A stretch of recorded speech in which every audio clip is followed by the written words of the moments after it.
নমস্কার, নিউজ 18 বাংলা ডিজিটালে আপনাদের সকলকে স্বাগত জানাচ্ছি। আমি আপনাদের সঙ্গে সম্রাট। শিক্ষক নিয়োগ নিয়ে আরো একটি গুরুত্বপূর্ণ আপডেট জানানোর জন্য আমি আপনাদের সঙ্গে সরাসরি ফেসবুক লাইভে এসেছি। গুরুত্বপূর্ণ আপডেট যেটা হচ্ছে যে আপনারা সকলেই জানেন, সোমবার রাত 10:30টার পর স্কুল সার্ভিস কমিশন লিঙ্ক চালু করে দেয় নবম, দশম ও একাদশ দ্বাদশের শিক্ষক নিয়োগের প্রক্রিয়ার জন্য অনলাইনে রেজিস্ট্রেশন তথা অনলাইনে আবেদন পত্র জমা দেওয়া বা তোলার জন্য। আর এক্ষেত্রে একটি গুরুত্বপূর্ণ আপডেট এসএসসি সূত্রে আমরা জানতে পারছি। সোমবার রাত 10:30টার পর থেকে লিঙ্ক চালু করা হয়েছিল, আর মঙ্গলবার রাতের মধ্যে অর্থাৎ গতকাল রাতের মধ্যেই 10,000-এরও বেশি আবেদন অর্থাৎ রেজিস্ট্রেশন হয়েছে। সংখ্যাটা প্রায় 13,000-এরও বেশি রেজিস্ট্রেশন হয়েছে, তেমনটি আমরা স্কুল সার্ভিস কমিশন সূত্রে জানতে পারছি। 13,000-এরও বেশি রেজিস্ট্রেশন হয়েছে নবম, দশম ও একাদশ দ্বাদশে শিক্ষক নিয়োগের প্রক্রিয়ার জন্য, তেমনটি আমরা স্কুল সার্ভিস কমিশন সূত্রে জানতে পারছি। আর আজ দুপুরের মধ্যে সেই সংখ্যাটা প্রায় 16,000 পৌঁছেছে, তেমনটাই স্কুল সার্ভিস কমিশন সূত্রে খবর। নবম, দশম স্তরে সব থেকে বেশি আবেদন জমা পড়ছে বলেই আমরা এসএসসি সূত্রে জানতে পারছি। আর এখানেই যেটা প্রশ্ন আসে যে শুধুমাত্র কি ফ্রেশার্সরাই আবেদন করছেন বা রেজিস্ট্রেশন করছেন, নাকি কর্মরত শিক্ষকরাও করছেন?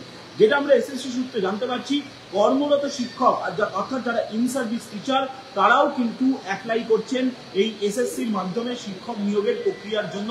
নবম, দশম ও একাদশ দ্বাদশের নিয়োগ প্রক্রিয়া অংশ নিতে তারাও কিন্তু অ্যাপ্লাই করছেন বলেই আমরা এসএসসি সূত্রে জানতে পারছি। অর্থাৎ এই যে নবম, দশম এবং একাদশ দ্বাদশ, যেখানে কোন বিষয় কত ভ্যাকেন্সি রয়েছে, যা গতকালই আপনাদের আমরা জানিয়েছিলাম যে মধ্যশিক্ষা পর্ষদ যে ভ্যাকেন্সি লিস্ট পাঠিয়েছিল, সেখানে কোন বিষয়ে কত ভ্যাকেন্সি রয়েছে তার বিস্তারিত আপডেট আপনাদের গতকালই দিয়েছিলাম। আর তারপর এসএসসি সূত্রে যেটা আমরা জানতে পারছি, গত 24 ঘন্টায় 13,000-এরও বেশি আবেদন অর্থাৎ রেজিস্ট্রেশন হয়েছে এই শিক্ষক নিয়োগের প্রক্রিয়ার জন্য।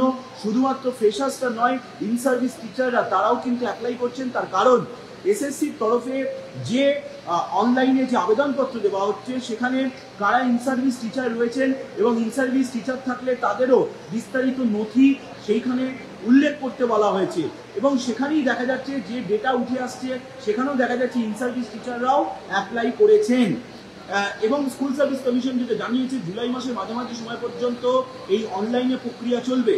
যদিও আপনারা জানেন, গতকাল কলকাতা হাইকোর্ট ওবিসি মামলা নিয়ে একটি রায় দিয়েছে এবং সেখানে এসএসসির আধিকারিকরা বলছেন যে এখনো পর্যন্ত যেহেতু রায়ের কপি আপলোড হয়নি, পাশাপাশি এই যে নিয়োগ প্রক্রিয়া চলছে সেখানে আবেদন নিতে কোনো বাধা নেই বলে এসএসসির আধিকারিকরা দাবি করছেন।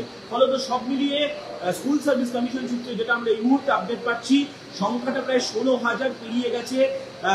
সোমবার রাতে লিঙ্ক চালু হয়েছিল এবং এখনো পর্যন্ত সেই সংখ্যাটা 16,000 পেরিয়ে গেছে নবম, দশম এবং একাদশ দ্বাদশী শিক্ষক নিয়োগের প্রক্রিয়ার জন্য। এর মধ্যে নবম, দশমের আবেদন সংখ্যাটাই সব থেকে বেশি বলে আমরা এসএসসি সূত্রে জানতে পারছি। এখানে অবশ্য একটা কারণ আছে, যেহেতু নবম, দশমের শূন্যপদ বেশি, সেই কারণে আবেদনের সংখ্যা বেশি আসছে বলেই এসএসসির তরফে দাবি করা হচ্ছে। যদিও এই বিষয় নিয়ে এসএসসির চেয়ারম্যান সিদ্ধার্থ মজুমদার কোনো মন্তব্য করতে চাননি। আপনারা অবশ্যই নিউজ 18 বাংলা ফেসবুক পেজে নজর রাখুন যাবতীয় খবরের আপডেট জানার জন্য।